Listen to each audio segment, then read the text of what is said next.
turn off my camera.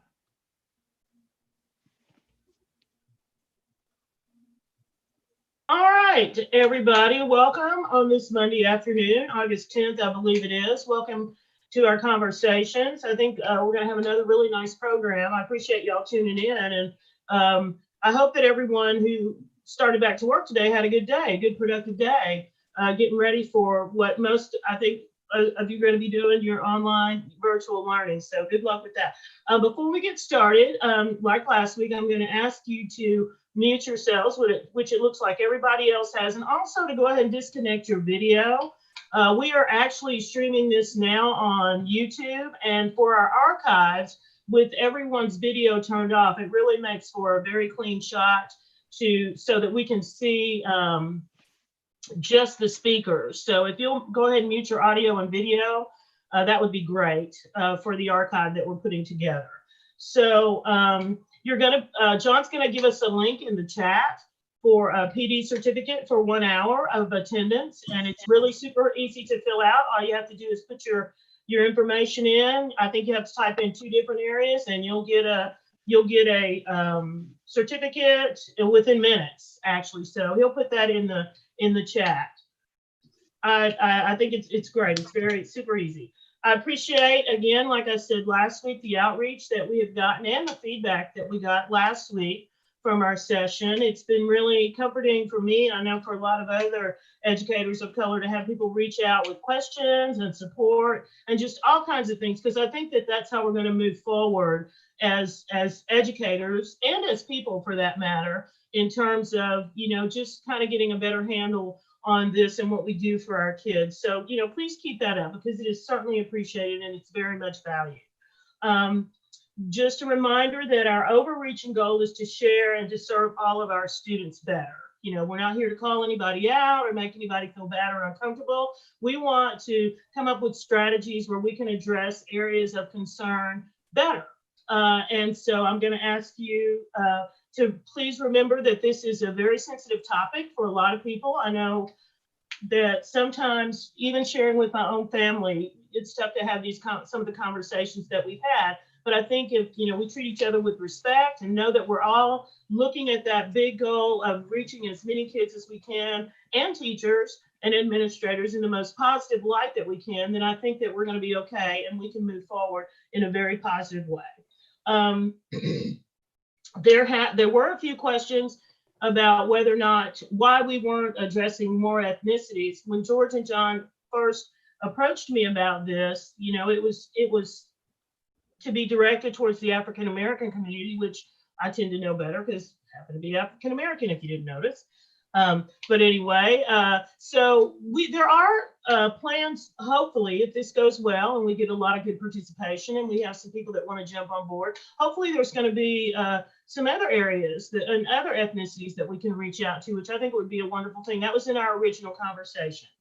I think that a lot of the things that we talk about are going to be things that you can apply in different situations, but we're going to share specifically what has happened to us in terms of our career and our students and our lives in these sessions. I encourage you to email me or George or John or any of our presenters if you have questions. I got several emails after last week because we're happy to serve you and do better. If you're interested in being a part of these conversations or starting your own conversations, jump in and do that. I think Kanye sent out a survey several weeks ago. So if you're interested in being a part of the conversation, then let your voice be heard. And John's going to put my email up on the chat. It's loisuwiggins@gmail.com if you have any questions. And when we get to the end, there'll be an opportunity for you. I'm going to share my screen really quickly here, just to share a few thoughts about what we're doing. Let's see, escape. And let me see, I didn't share that right. Okay, I want to share my screen. Where is that little button, you guys? Share screen, there it is, right there. Share, there we go. So here we go. So basically this is what we're gonna be up to tonight. That is the statement that the Kentucky Music Educators came up with. I know a lot of the folks that have invited to be on these calls were a part of putting this together. I kind of got in on the tail end, and and was really interested in us, being able to move forward. So that's up on the KDA website, and it's there for us to move forward. Just a real quick reminder of our presenters and our calendar.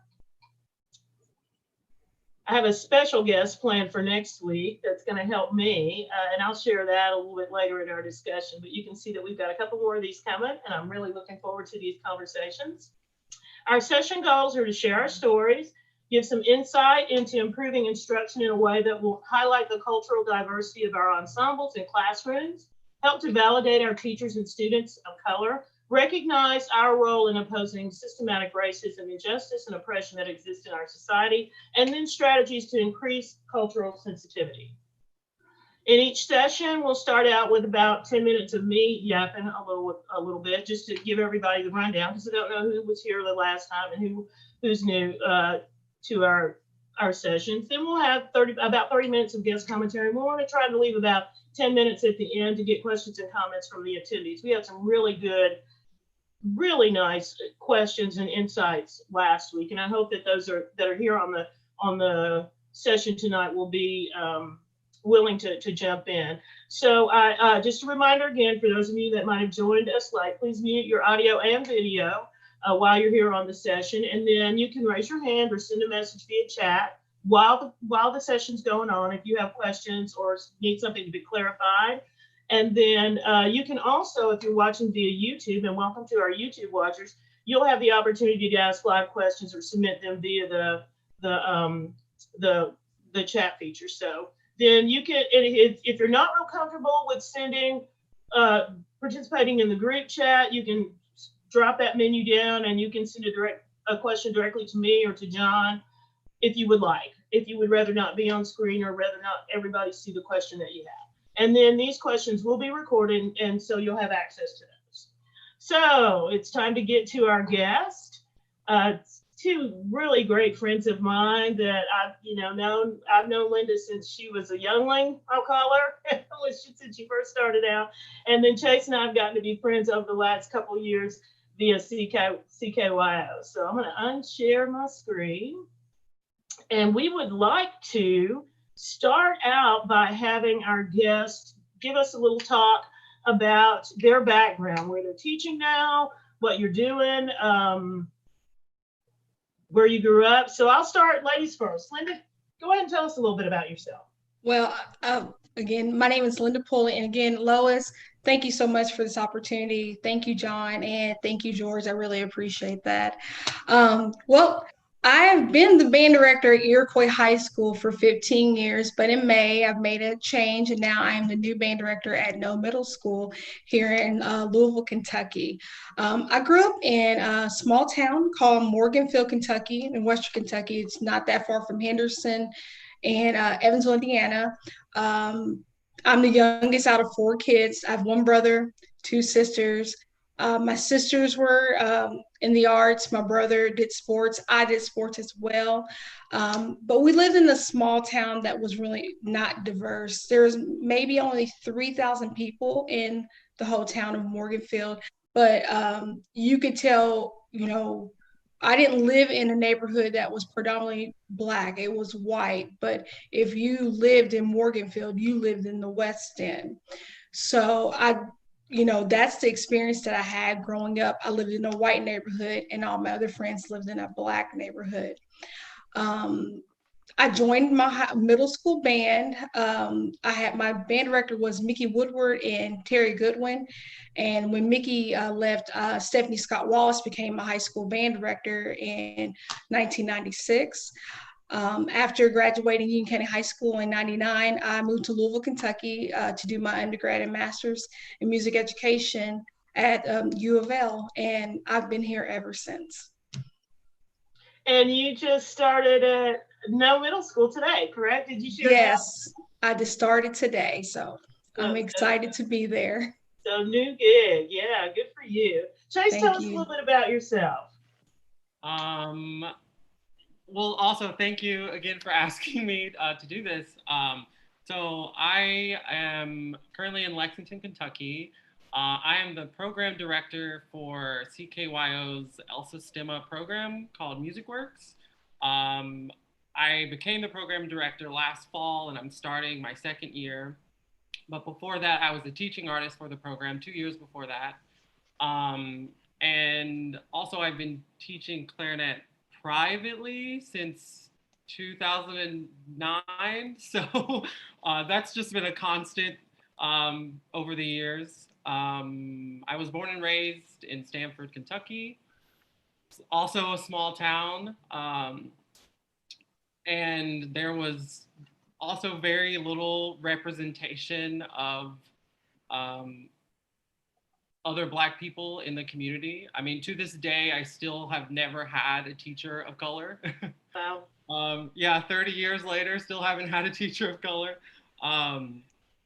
And I started playing clarinet in fourth grade, fell in love. I mean, I came from a family of athletes, so my family was like, "Are you sure this is what you want to do?"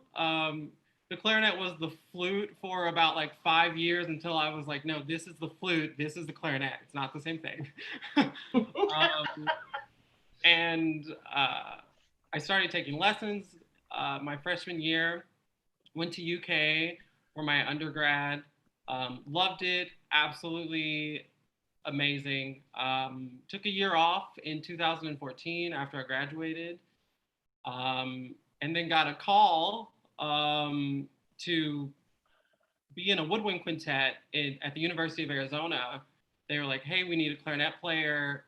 Your master's is paid for if you accept this position." It was very last minute.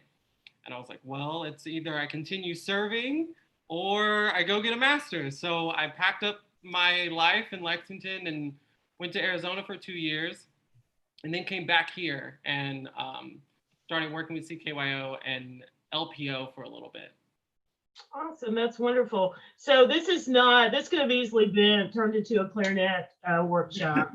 I wasn't thinking, or I just didn't put that together. And even John's a clarinet player, so I kind of feel outnumbered as a brass player myself. So some really interesting backgrounds that seem to kind of run parallel. So let's get into the meat of the discussion. Talk to us a little bit about, Linda, we'll start with you, about some of the experiences you had as a young African American woman, maybe growing up or professionally, that had an impact on you. Okay. Well, I've been thinking about this a lot. I've had so many stories, and that's like, I think this is where I need to start. Corey Zillish, he talked with me last week, and he's like, you should go back to your early elementary days. Well, this a quick story. In second grade, we had a teacher. We knew she didn't like people of color. So one day we have a bathroom in the classroom, and somebody has put their foot on the toilet seat. So she checked only the Black girls' shoes, because all of us had the same type of shoes. Pretty much every girl had the same type of shoes back in the late 80s. And she was going to punish one of us and the whole class. So for a long time, for maybe a week, we didn't go out for recess. We didn't go to art class or band or PE. And so I come from a family where women are vocal. You're going to say, just get it over with. And I told the teacher, I was like, I didn't do it, but if you want to say that I did it so everybody can go outside, could you please just let us go outside? And she's like, why would you lie? It's like, we just want to go outside, but this is a simple task. We can get soap and water to wash off the toilet seat with the footprint. Within a week, this lady has put me in special education classes saying that I was not smart. And my mom had to advocate for me, and I said, no, that's not true. But no matter what, this teacher put me down pretty much a lot through second grade, that I started to skip school and fake sick, all the way up to third grade. And my third grade teacher, I guess she was friends with her, but they acted the same way to me. But the third grade teacher, she was having a baby, so we had a sub.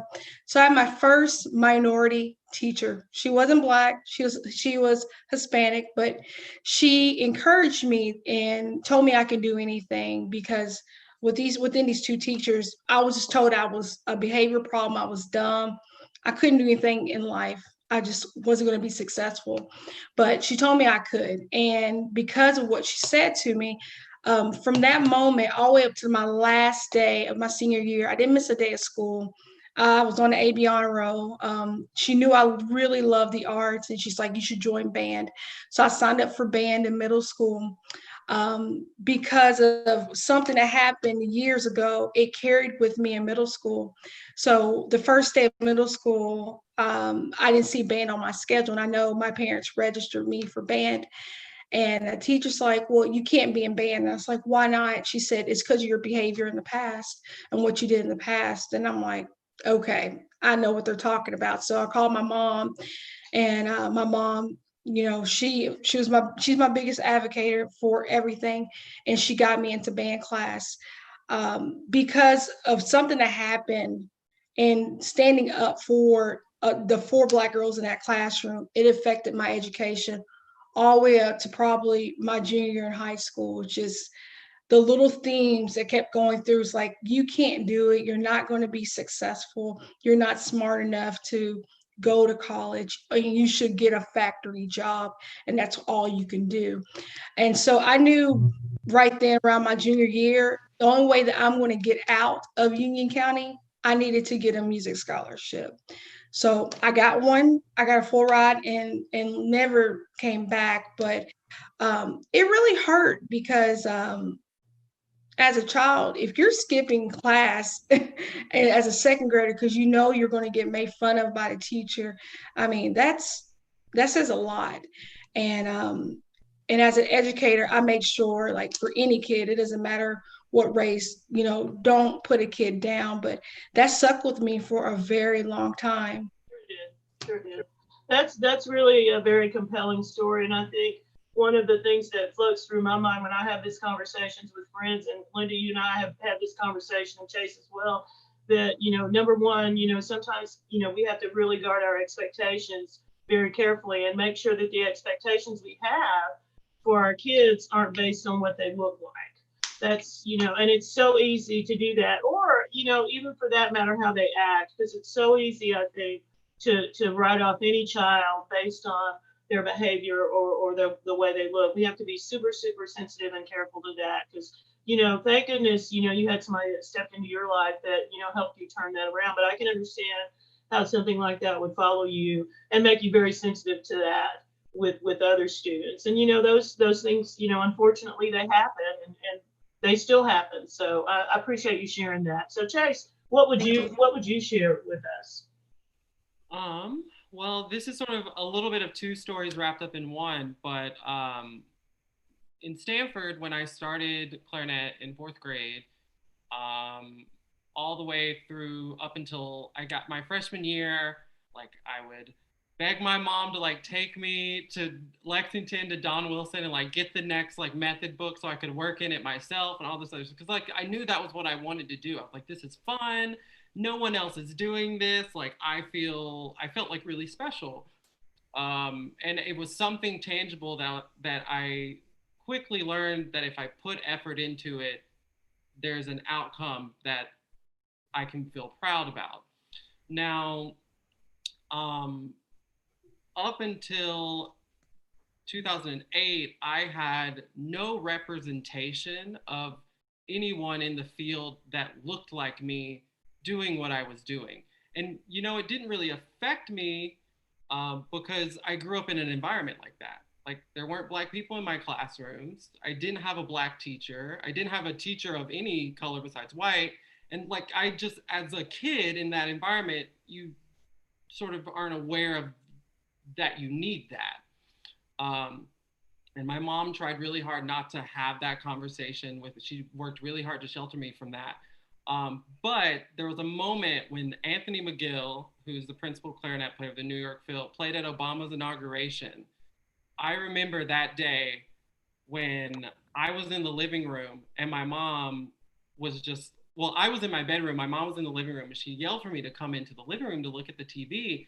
And I don't know what happened, but like something in my brain clicked.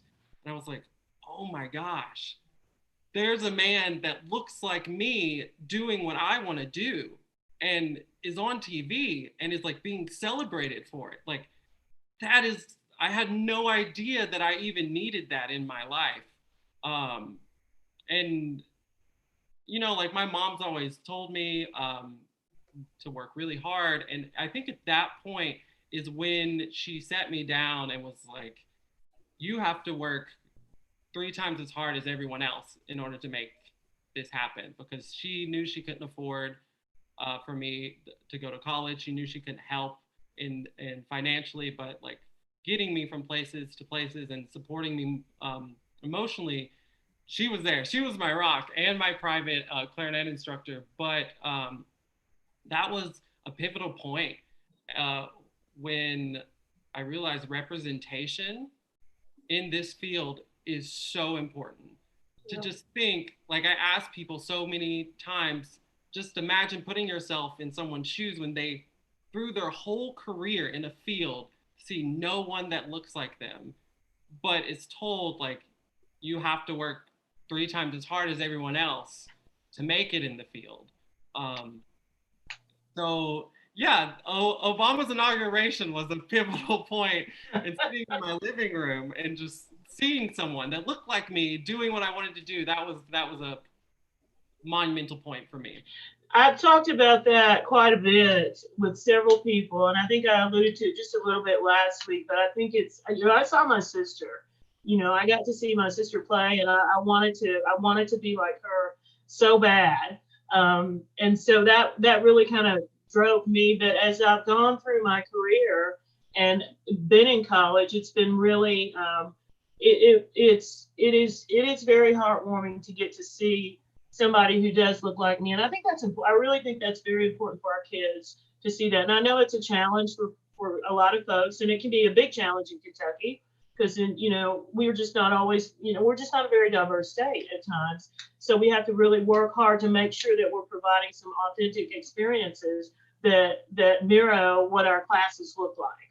That's a big challenge, but I think it's a super important challenge. And if you can't get a body there, then you can, there's all kinds of great YouTube resources and things like that. You can put lots of color in your music classrooms if you just work really hard. What about Linda? What about as a teacher, and specifically as a teacher, as it relates to students? Some experiences that you might have had, some learning experiences that you might have had, or just how you've worked with diversity in your classroom or helped to educate your kids. Well, for the past 15 years, I've been at Iroquois and then also three middle schools. No was one of them, Olmsted North and Olmsted South, and then I had a couple elementaries in town. Um, even, the kids were shocked for a long time. It's like, I've never seen a black band director before. And I was like, well, I have, Lois Wiggins was my first band. I mean, seriously, I never had a female band director, um, but I tell people, I said, Lois was my teacher, even though I didn't have you for band, but you were it. And my mom, she's like, you need to look up to Lois. And, she already knew you before I even started band, but you're the person I looked up to all the time, and I still do.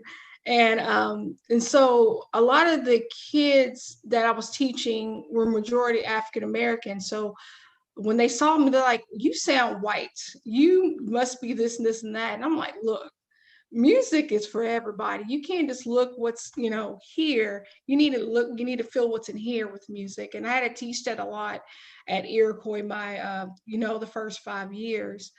um you know that I've only had like maybe one incident with a student that's not black that was disrespectful and called me names because they were taught to do that. But how I win that student over, I'm like, I can't change my skin color. I can't. But I can let you know who I am, and I'm more than just my skin color. But I do respect. I want you to respect that. Hey, this is who I am, and that's what I've had these conversations with the kids. That's what's really helped me a lot throughout my career in Louisville. Well, I appreciate you saying those kind of things, Miss Linda. And just just to give you all some perspective, Union County was right next door to Henderson County, where I taught for many many years. I used to actually go down and help Stephanie with drum major tryouts and things like that many many moons ago. So, and I hadn't met Linda then, but I met her when I moved to this part of the state. It's interesting that you mentioned that you had at Iroquois when you first got there that you had students who said you sound white, which I think that when I worked for in human relations, multicultural studies, the year off, I took a year off from band directing, and that was for me, and I really struggled with this when I was dealing with. I did this in Hopkins County. I really struggled with having both black people and white people say that to me and say you're just a white woman in a black woman's body. And it was really hard. It was really hard for me. I remember the first time that was said to me, I had to step out and call my big sister and go, I don't even know how to react to that. So it's that I think that is something that happens on occasion, probably more so than we don't. I think that, like Linda said, kids, having a black band director or having a black band teacher is super important. You all just don't. It hasn't even been 2 weeks ago. I was in the Walgreens with my Foster Music Camp shirt on, and the young man behind me, African American young man, he said, "Did you go to EKU?" And I was like, "No, I didn't go to EKU, but I worked there the summer camp there." And I said, he said, "So do you play an instrument?" I said, "Yes, I do. I was a teacher here in Fayette County at Edith J. Hayes." He was like, "You were the band director at Edith J. Hayes?" I didn't know there were any black band directors in Fayette County. I wish that I could have gotten to have you. So, I think the need is there for our kids, kind of going back to what we talked about in terms of seeing that. So some really nice points there. Linda, what about you, Chase, in terms of students and experiences that you've had?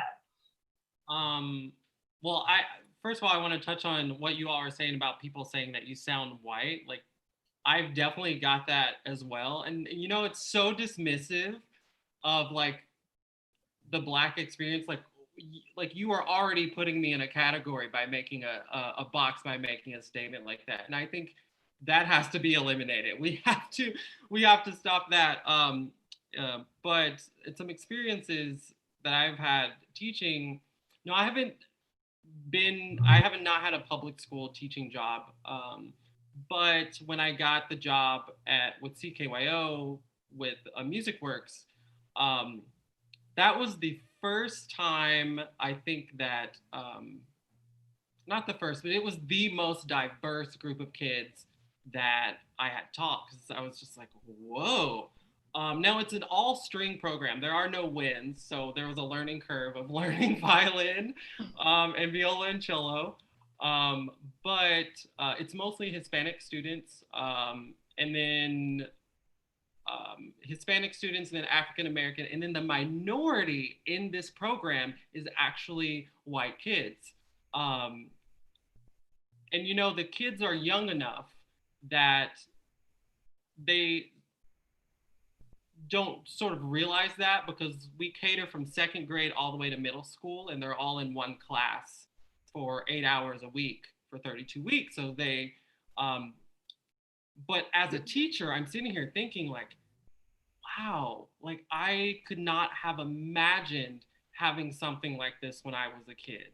And sometimes I have to take a step back and um, just think about what it would have been like to be in a situation like that. And from a teacher standpoint, that was eye opening to me and made me really appreciative of um, the position I was in. Um, teaching privately, I want to say that my first African American clarinet student was last year.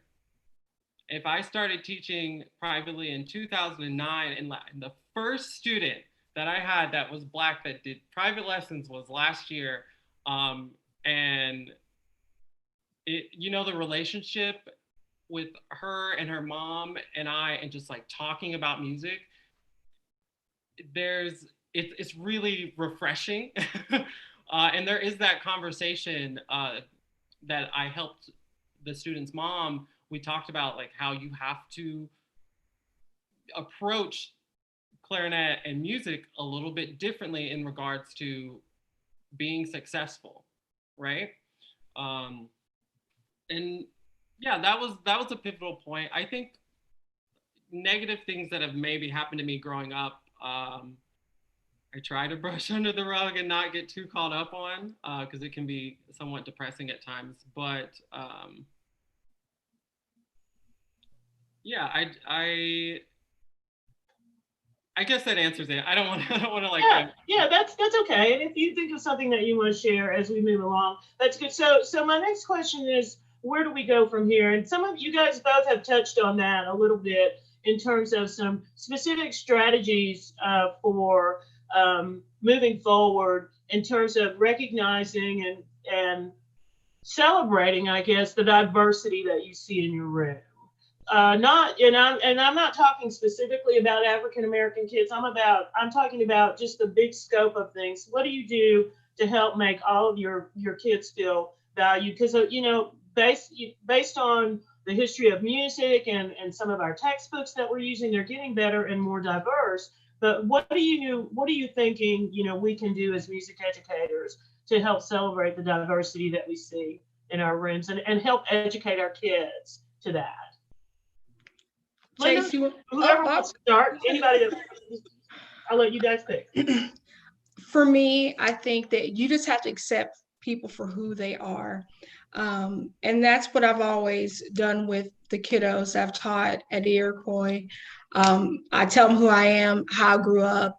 I didn't grow up rich or anything of that nature, but I just let them know who I am, and we can't judge somebody because of their skin color or their situation, but to see that they're a good person, see the good in someone, and that's what I've always done with the kids, and I think most of my kids were like, well, you never saw me as a kid that was white that was in the trumpet section, or a kid that was Russian, because I had Russian students in my band, and you just saw me for somebody that was a good person. And that's what I've always done with the kiddos, because I didn't get to have that at Union County. I remember stories, my sisters coming home crying and my brother crying. He didn't make the basketball team because, they made it clear. They said, we want this guy and not you because of who you are. I remember a store, I went through shot put and discus, and I ranked top 5 in the state of Kentucky. And I remember my track coach, he looks sad telling me this. He said, "Hey, Linda, I got to tell you something." I said, "What's going on?" He's like, "Well, you're not going to go to the Mason-Dixon games." And I said, "Oh, did I not qualify? I mean, I broke the school record." He said, "No, this parent, which they were white, they want to see their kid there, so you're going to have to sit out." And it broke my heart, but probably got some fire under him to saying that she can't go. And that's what happened. I had to sit out, and this girl got to perform and didn't perform well because they wanted to see their kid there. And those are the situations that my sisters and my brother deal with at Union County so much. To this day, we won't even go back. Yeah. Well, hopefully that community is growing, and Yeah. I think people are becoming very much more aware and very much more sensitive. What are your thoughts on that, Chase? I thought about this a lot, and I'm gonna make a bold statement that some people may not agree with, but this is how I feel. I think that we as music educators in whatever capacity, like we have to dismantle and rebuild hundreds of years of tradition in the classical music world. And I know we're doing it and it's happening slowly, but with the Black Lives Matter movement and having these conversations, I think it's bringing light to the fact that um, I asked a friend of mine today, I was like, can you name 3 female Black flute players that are principal of any orchestra in this country?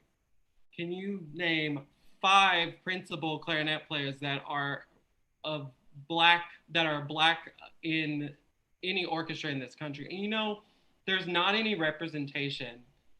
There is, but there's very little. There's not enough. And if we trickle this down to at the beginning, like getting kids involved, I think about how when we talk about how do we diversify this field, right? But a lot of the music that we have is by white men, and in a historical sense that was meant for the elite. Now we know we are an echo chamber, and we know that music is for everyone. We get it. Like, we preach it, we live it, we support it. But if I show music, like let's say for instance, I'm just going to pull a piece randomly. I played like a piece by Florence Price, and I just played the audio in front of a group of kids, and they were, this is amazing, I love it, and that inspired them. Now let's say they went to a concert to hear Florence Price's music. Most of the time the people on that stage are not Black, or they are not of color, and then most of the time the people in that audience are not Black and not people of color. So even a visual standpoint shows these kids or people, families, that they don't belong in the community. So it's like, in order to diversify the audience in the field, you have to diversify the stage. And I know that's a big statement, but that will require a complete reform of how we approach classical music. Like, and I don't know what it looks like, and I don't know how to do it, but I that's it's been on my heart, and that's how I feel. And in my program at MusicWorks, I do my best to keep myself in check, um, and talk about it, try to program music that my students and their families, who may not be English speaking families, can relate to what they're doing. And I'm so grateful for my team that absolutely reminds me. They're like, maybe you shouldn't do that on that concert. I'm like, you're right. But that's how I feel. Yeah.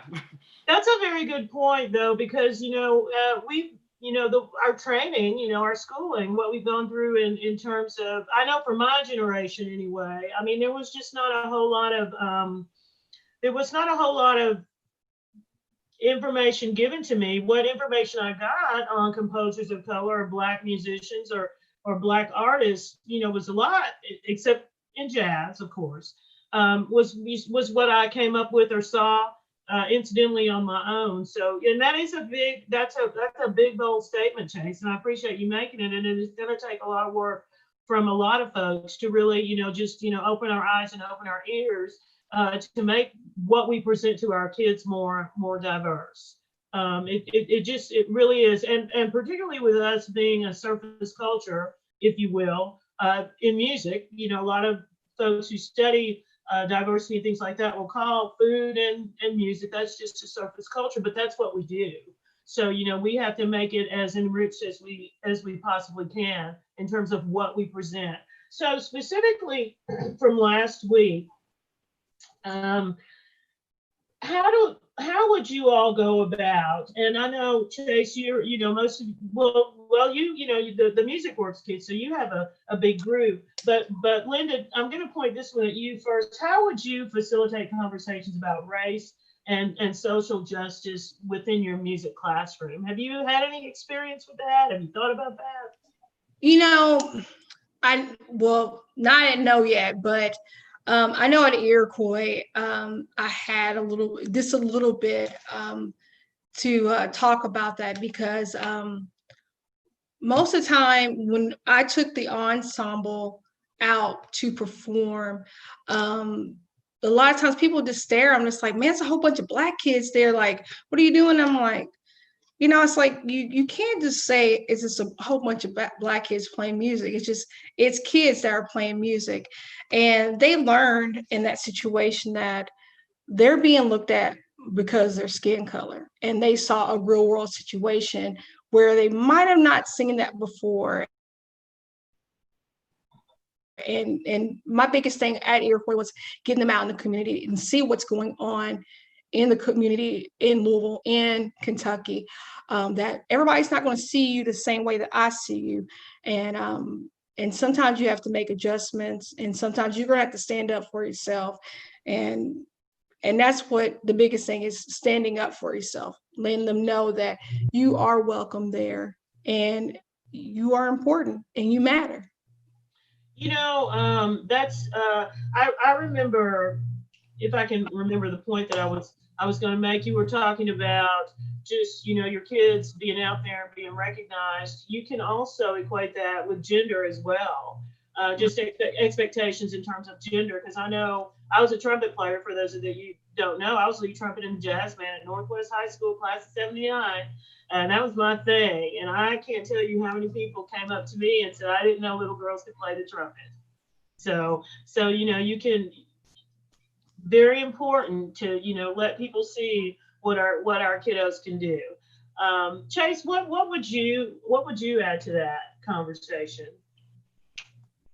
Um, it's kind of tricky for us because, like I said, we start our kids in second grade, and they're around six is second grade, but they're also in a classroom with six all the way to 14. So you have kids that are still learning to have a sense of self-awareness Hmm. and it's learning sort of what it means to be Black or any person of color. And I've struggled with my coworkers. We've sort of talked about like when's the point when you sort of bring certain things up, right? I would feel more comfortable with my middle schoolers talking about social justice and race within the field. Sorry, um, versus with my 6-year-olds or my 7-year-olds. It's really hard. Um, I think we sometimes we have the kids sit in a circle and the teachers we share our stories. I've shared my story a little bit with the kids just so they know my background. Sure. One of our teachers, Kathy Mejia, who is from El Salvador and has experienced the El Sistema program, talks about her story too. And um, another one of our teachers, Jonica Luck, has talked about her story. And I think the kids relate to that a little bit more and they sort of see that we're a resource rather than us like bluntly talking about it. I don't know if that answers the question, but I sometimes have to ride a fine line because I can't talk to 6-year-olds and 15-year-olds the same way in the same room. Right, right. That's a challenge. Well, I know, if I can share that, it drove me crazy to go through the training, and some of you out there may have gone through the oh gosh, it's just escaped my mind. That start a training that we had to go through, the Kagan training. That's what it was. Um, and even though some of it drove me crazy, one of the things I loved about it were the opportunities and activities to help the kids get to know each other in the ensemble. I mean, it was really amazing, and I got kind of turned on to this because we had an incident in the band room. I can't even exactly remember what it was, but somebody ended up crying because her feelings got hurt. Something not appropriate was said, and I was trying to kind of figure out what was going on, and a boy said, "Well, that girl over there," and I said, "Well, that girl has a name." And I thought, you know what? These kids don't know each other. They don't know each other's name. And here I think I'm doing such a great job of building this band community, and kids don't even know each other. So I would say one of the first steps is to look at some of those Kagan activities where the kids just partner up and pair up, and they get to ask each other questions about the things they like, the kind of music they like. And, you know, if our kids don't know each other as people, then we're gonna have a challenge of getting them to accept each other's differences if they don't know who they are, who their buddies are. And I think that's really important in a music session.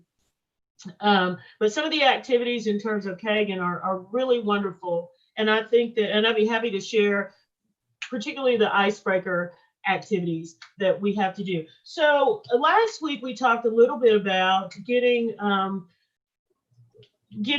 kids of color to participate in ensembles. And this goes along with what you said, Chase, in terms of, you know, making the stage look different.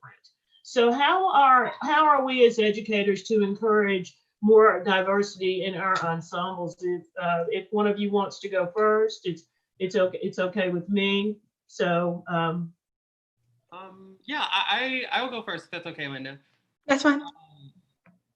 I think I don't know how the recruitment portion of it works in public school. I know for me, whenever I started, there were like all the instruments lined up in the cafeteria, and you just sort of like pointed to an instrument. Like I didn't even know what the clarinet sounded like. I just knew it could fit in my backpack. So like I want to play that. But I think if there's a situation where you can demonstrate instruments to kids via video or something, maybe not always show show diversity in that aspect, in that regard. And you'll start to find maybe how hard it is to find like certain videos of certain people of color playing instruments because there's so few representation. The other part of that is actually, yeah, I'm going to stop there. okay. Linda, did you have anything you wanted to share? You know, I think the biggest thing is, you know, like you said, you know, getting some diversity when you are presenting the instruments. In one of my method books that I use for my fifth graders, I list down pretty much every artist to listen to, and a lot of them were African American. And I noticed before they got to start their instruments, you know, more of the Black students like, oh, this person plays an instrument, it looks like me. And so I started to get more Black students in the arts because I'd be honest with you, sometimes our Black students don't join because maybe it's money and it costs too much to be in band. And people know, you know, growing where I grew up, you know, you'll do sports a little more cheaper, you know, than band. But you just have to let kids know that there are opportunities that we can find instruments for you to be in band. So that's what I've done. I've given a list of African-American artists to those students and for everybody to know. And I noticed that the number of minorities were growing. I don't know if it was me because they saw somebody different because a lot of times the kids would say, you're my first Black teacher. And I'm like, this is pretty cool. Yeah, that's really interesting. I know that the approach that we had tried to take in Fayette County was that we didn't want money to be a reason why you were not a part of an ensemble. So, you know, we had some good support, I think, in terms of getting instruments in kids' hands that wanted to play. And so that was really a good thing for us. So guys, we have about 11 minutes left in our session tonight. I wanted to see if anybody out there in Zoom land or YouTube land has any questions for me or our guests. So jump in there if you would like. You can either unmute yourself and open your video, or you can type a question in. But I did want to leave a little bit of time for any questions that we might have from our folks that are with us tonight.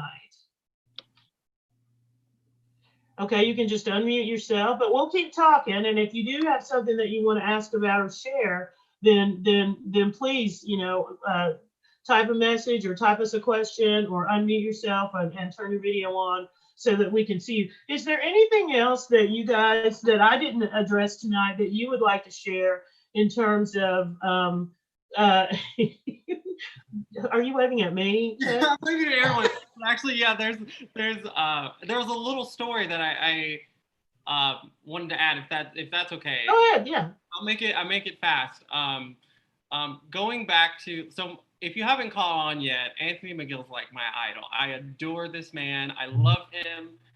He was actually in Danville, Kentucky this past January, I think, with his brother, who's principal flute in the Seattle Symphony, and they did a recital at the Norton Center in their recital hall.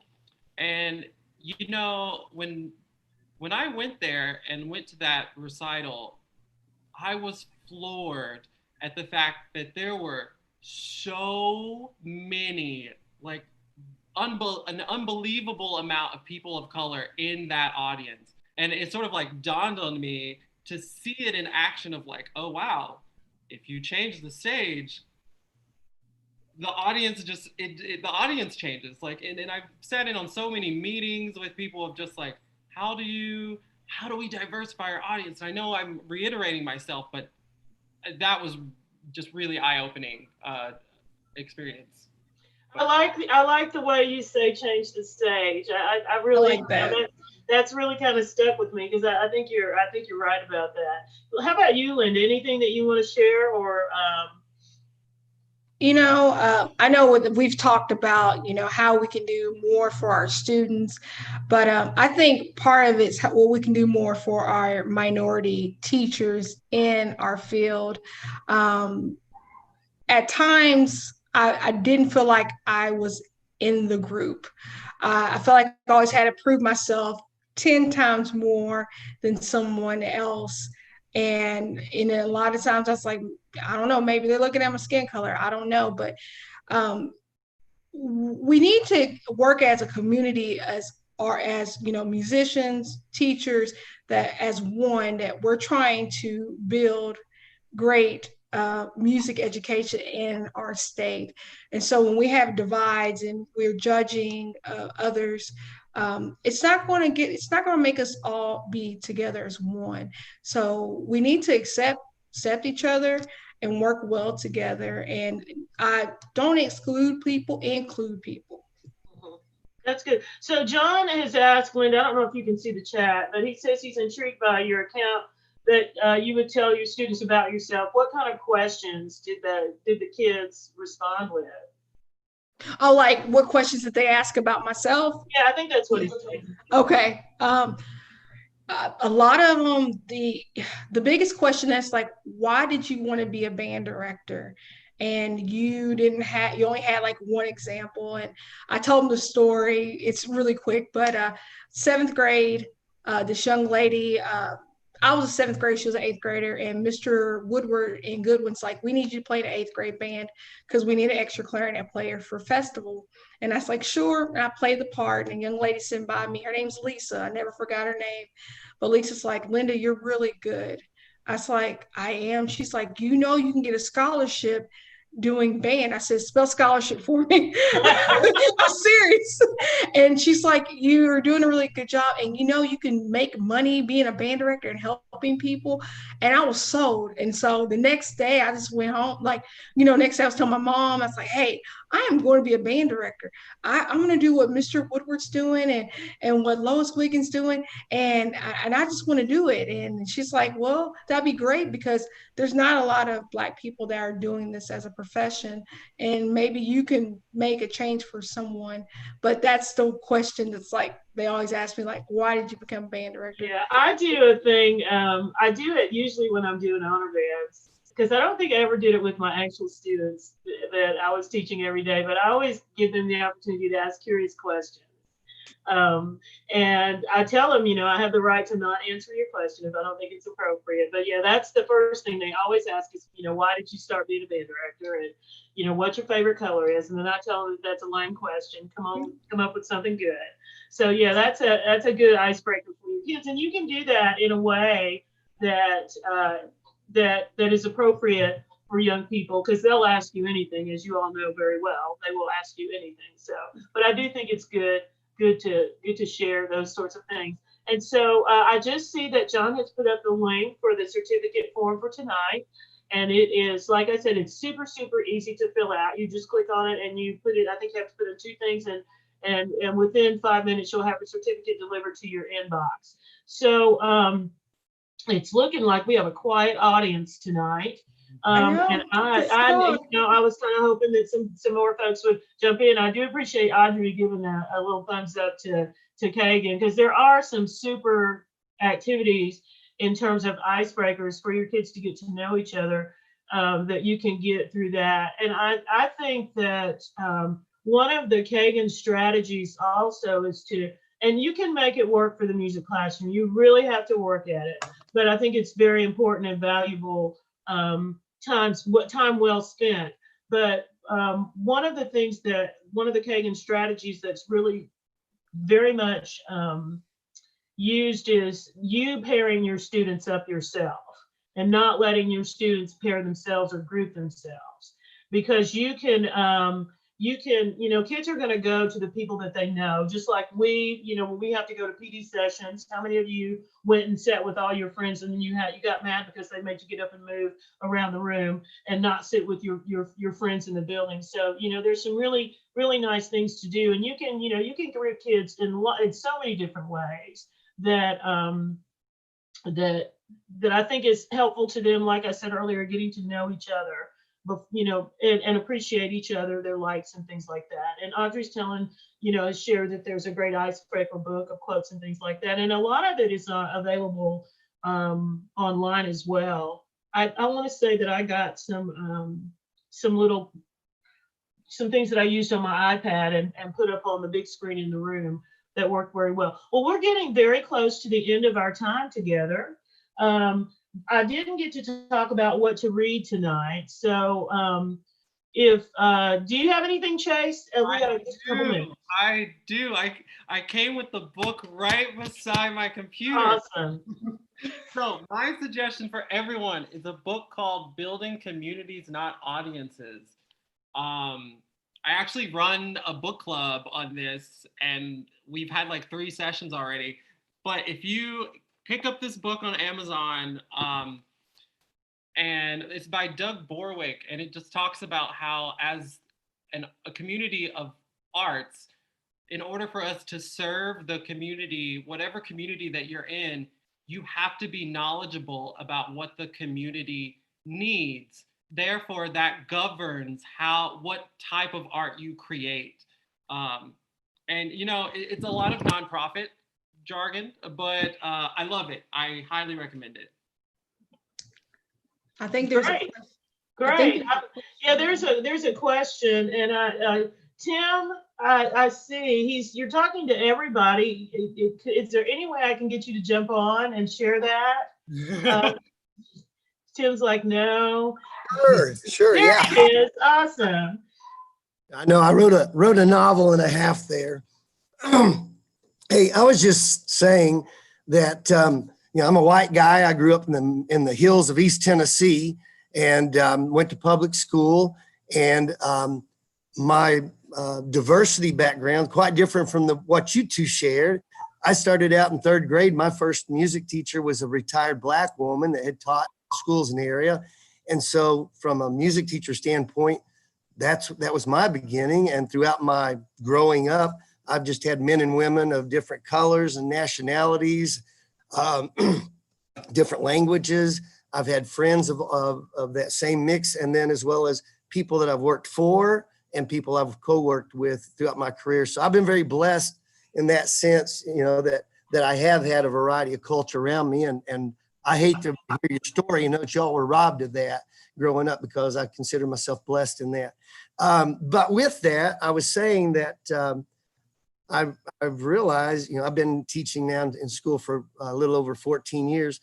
I've always thought that the thing of kids seeing their own peers was very empowering to them. And then taking that from the peer standpoint into the racial aspect, if I just went and played a bunch of white people, and I've got a group of kids that are Hispanic and white and black and orange and purple and green, and all I play is white, I feel like I'm robbing them. And so I've always made it very intentional. and particularly utilizing the YouTube tool that's available to us. I've been able to bring in artists, live performances of men for my boys, women for my girls, boys for my boys, girls for my girls, white artists, black artists, Hispanic artists, artists from years ago, cutting edge artists. I just think it takes a deliberate, conscientious act on our part, music educators, to bring that in, to expose them. Because Chase, what a heartache, man, for you to only at that point in your life finally see another black man, where who was living the dream that you had only dreamed about. And so I've tried to do that. And last year I did a huge push with, and I'm in one of the downtown Louisville elementary schools where I'm at, and a high black ratio of the kids, and just bringing in. I did a long thing where we went through a huge. About a 2-month deal of exploring black artists. And I went all the way back to the turn of the century, went back to ragtime and started there and brought it through all the different genres of music and pop music and classical and jazz and rock and all that, trying to just explore some of the key figures and look how they had changed and influenced the music field. And then when I was living in Florida, huge concentration of Hispanic kids coming from multi-nations down there. And same thing, I'm just looking at the kids that are brought to me that I have the privilege of being with, and trying to help them to see themselves and their culture that's out there that is impacting the world. So I think we can, if we're all intentional about it, we can be a blessing where you two, and that's those stories, of those specific stories, you were robbed of some things, and I hate that you were robbed, and I hope that each of us, that we can bring more wealth into our classrooms. And last thought I shared there was, I know you only shared just a couple of really painful experiences, but I really hope on behalf of all of us white people, I really hope you had somebody that was a white instructor or white influence that came alongside of you all at some point and encouraged you. And I realize, we're limited on stories, but if not, I hope you'll keep searching, because there's some great black people who have loved me, and I feel like I'm their brother or their son. And I've had white people and I've had brown people. And I think if our hearts are open to one another, we'll do a good job on healing each other and getting our kids, particularly, getting them a step above where any of us are at. Thank you so much for that, Tim. And absolutely, yes. My high school band director, Mr. Tapscott, I often tell the story that he was the first teacher that really saw me. And he was older white man, and he did lots and lots of things for me. So I really, thank you for sharing your story and being a part of this. So everyone, our hour together has come to an end. And I would encourage you again to share with us things that are important to you or things that you want to learn. Next week, I'm going to have my niece, who is a teacher in Detroit. She got her master's in urban pedagogy. And so she's putting together some good resources for us. And she's doing it for her Auntie Lois for free. So hopefully that will be something that's going to be helpful to you all, but I do encourage you to come back. I'm going to talk a little bit.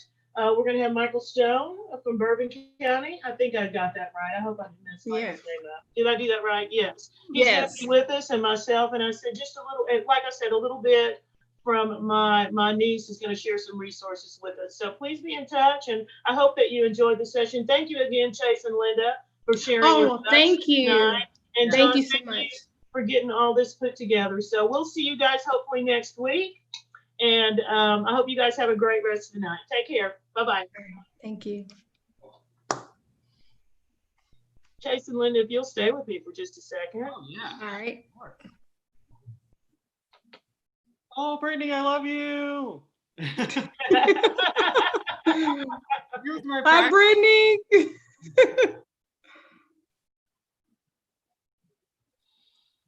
Let's see. Yeah, we're still getting there. Getting close. 4 months.